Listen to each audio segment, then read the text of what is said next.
मैं 1 महीने से रोज 50 रुपए की दवाई ले रहा हूँ, पर कोई फायदा नहीं हुआ। कोई बात नहीं भाई साहब, कोई बात नहीं। कल से मैं तुम्हें 40 रुपए की दवाई दूंगा, 10 रुपए का फायदा होगा।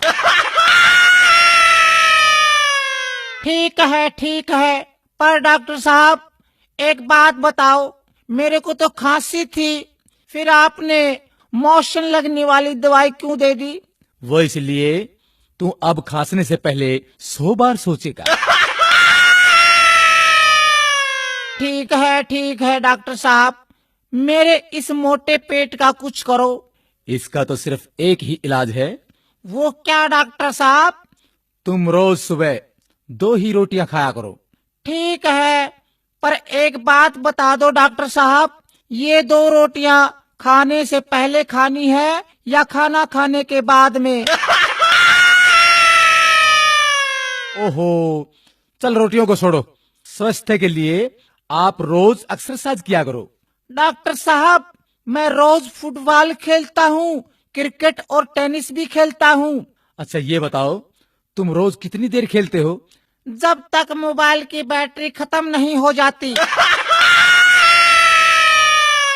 ओहो, बड़े मूर्ख हो यार, तुम तो पागल हो गए हो। कैसे हुए? मैंने एक विधवा से शादी की, उसकी जवान बेटी से मेरे बाप ने शादी की, तो मेरी वो बेटी मेरी माँ बन गई। उसके घर बेटी हुई तो वह मेरी बहन हुई, मगर मैं उसकी नानी का शौहर था, इसलिए वह मेरी नवासी भी हुई। इसी तरह मेरा बेटा अपनी दादी का भाई बन गया, और मैं अपने बेटे का भांजा, और मेरा बाप मेरा दामाद बन गया, और मेरा बेटा अपने दादा का साला बन गया।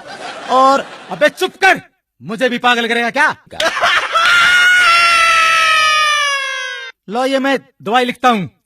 डॉक्टर साहब दवाई जरूर लिखो, लेकिन कड़वी मत लिखना। अरे चुप कर बैठ। डॉक्टर साहब दवाई जरूर लिख दो, पर कड़वी मत लिखना। रमत तेरी खातिर 1 किलो जलेबी लिख दूं? बैठ जा, ज्यादा मत बोल।